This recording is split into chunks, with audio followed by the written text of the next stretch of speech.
ಇದು ICSE syllabus 5th standard Kannada ನುಡಿ. ಯಾರು ಬರೆದಿದ್ದಾರೆ? ಆಲ್ರೆಡಿ ನಾವು ಇವರ ಬಗ್ಗೆ ತಿಳ್ಕೊಂಡ್ವಿ, A.K. ರಾಮೇಶ್ವರ ಅವರು. ಸೊ ಆ ಪದ್ಯವನ್ನು ಇವಾಗ ಓದೋಣ.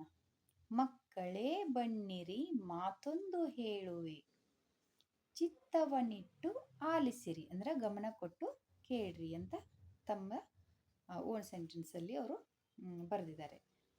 ಕನ್ನಡ ನುಡಿಯಲ್ಲಿ ಕನ್ನಡ ಗುಡಿಯಲ್ಲಿ ಹೃದಯದ ಒಲುಮೆಯು ತುಂಬಿಹುದು.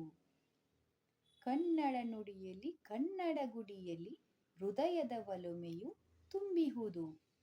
ಹಾಲಿನ ತೊರೆಯು ಸಕ್ಕರೆ ಮಳಲು, ಜೇನಿನ ಹನಿಯು ಅಲ್ಲಿಹುದು. ಪುಣ್ಯಕೋಟಿಯ ಬದುಕಿನ ಚರಿತೆಯು ಜನಪದದಲ್ಲಿ ಮೂಡಿಹುದು. ಸಂಚಿ ಹೊನ್ನಮ್ಮನ ಹದಿಪದೆ ಧರ್ಮವು ಥಳಥಳ ಅದರಲ್ಲಿ ಹೊಳೆಯುವುದು.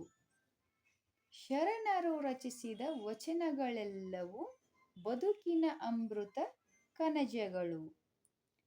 ದಾಸರ ನುಡಿಯಲ್ಲಿ ಅರಳಿದ ಚೆಲುವು ಕನ್ನಡದೊಲುಮೆಯ ಹವಳಗಳು.